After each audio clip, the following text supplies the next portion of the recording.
Hlásí se agent Kix, zprávy z planety Země.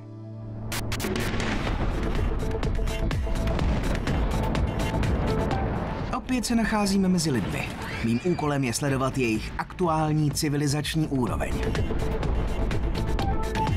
Někdy mi připadá, jako by lidé právě objevovali něco, co u nás máme už dávno vyřešeno. Totiž, že jedním ze zásadních předpokladů uchování života je kvalita vzájemných vztahů. Je to vlastně o tom, jak se chováme jeden k druhému. A že to vždycky začíná u dětí, je celkem pochopitelné. Právě oni jsou totiž budoucností každé civilizace. Držme jim tedy palce. Z planety Země, agent Kix.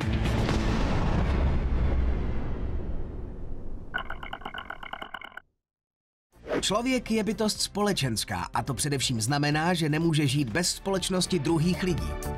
Během období, kdy se děti začleňují mezi ostatní, si osvojují různé návyky, vědomosti, dovednosti a vytváří si hodnotový žebříček. Většinou se mladá generace učí od té starší, ale to neznamená, že by se mladí nemohli stát inspirací pro dospělé. My už víme, že nejúčinnějším způsobem učení je osobní příklad. Bez pozitivních vzorů totiž společnost upadá a mladí lidé ztrácejí životní motivace.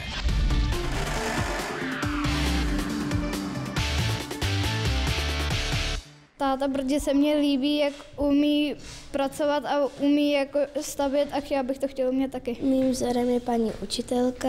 Taťka, protože má velkou sílu, ničeho se nebojí. Mým vzorem je Hannah Montana, protože je zpěvačka a já jsem chtěla být taky. Mým vzorem je můj taťka, protože chci být jako on je u orlických hasičů. Mamku mojí, protože ona toho v životě hodně dokázala. Mým vzorem vlastně není nikdo, protože se snažím začít od začátku a žít nějak, jak si myslím, že to je dobrý. Mě asi rodiče, to prostě jak se chová, já to tak jsem jako to. Rodiče, protože už toho v životě dost dokázali, mají toho dost za sebou. Pro mě je vzor každý, kdo něco dokázal. Jak hraju na tu kytaru, tak to je asi skupina Eagles. Jaromír Jágr, protože si uměl vlastně prosadit v tom hokeji a hodně pro to bojoval. Co se týče mýho vzoru, tak možná právě táta s babičkou. Jak vidíme, odpovědi jsou různé. Potěšitelné však je to, že pozemské děti své vzory mají a nejsou to pouze idoly showbiznisu, jak nám často prezentují média.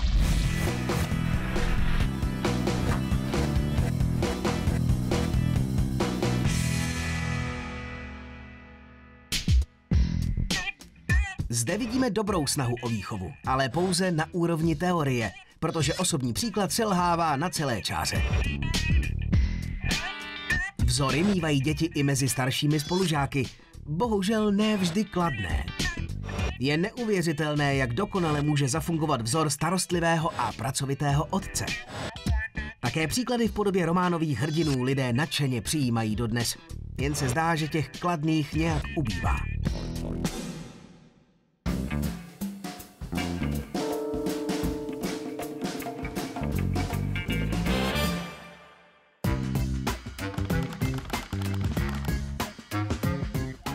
Opět se setkáváme s rodinou Vondrových. Tatínek vzorně naplánoval sobotní výlet a uložil do GPS. Za okamžik uvidíme, jak může pozemšťanům víkendový den znepříjemnit jediná chyba.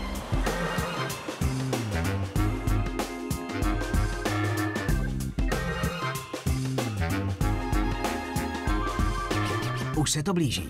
Tady na Zemi skoro každý ví, že světla na křižovatkách by se měla respektovat. Přidej, to ještě stihneš. Dnes bude den plný zážitků. Cítím to v kostech. Obávám se, že si to dnes pan Vondra skutečně užije. Jízdu na červenou policie totiž nemá ráda. Co tady v sobotu strašej?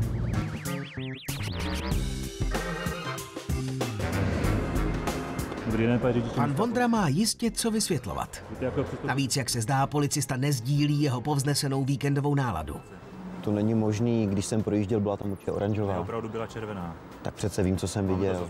Vypadá to, že rodiče tady na Zemi berou některé věci příliš na lehkou váhu. Ani velká pokuta nevyváží rodičovské selhání. Tenhle pan Vondra určitě není vzorem, který by měli děti napodobovat.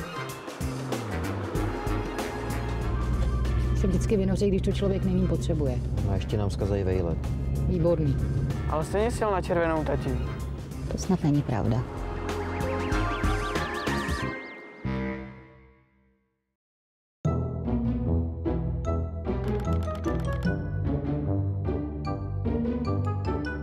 Tak tohle, to je pan Antivzor.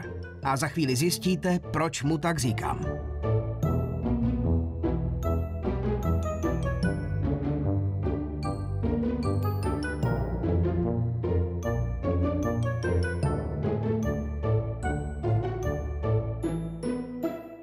Tak to vidíte. Ještě, že existují lidé, kterým jde o pořádek víc než o vlastní pohodlí.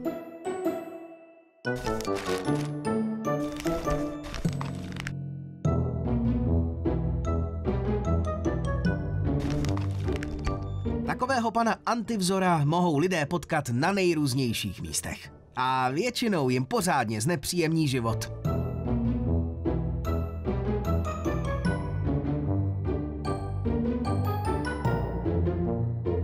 Co pak vy nevíte, že se na autobusové zastávce nekouří?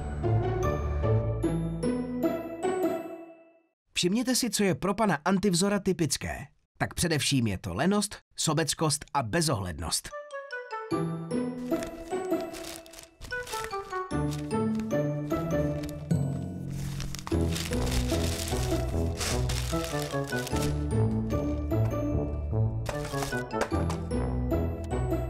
Při pohledu na pana Antivzora se nabízí otázka, co s ním. Je totiž očividné, že některé děti by mohly být vzorem i pro dospělé.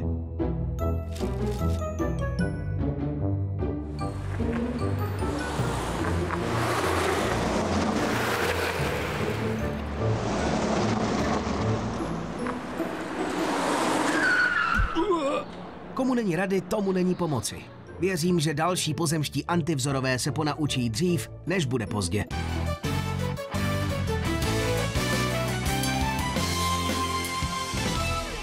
Můj největší vzor prostě byl a je můj otec.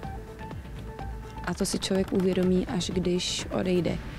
A i když v pubertě třeba uznává nějaký jiný vzory, tak vlastně potom mu dojde, že podvědomě tam pořád prostě měl někoho z té rodiny, kdo ho vlastně přived k tomu, co teď dělá, naučil ho spoustu věcí, radil mu ve spoustě věcech, naopak uměl prostě se zase nevměšovat v pravou chvíli na pravém místě.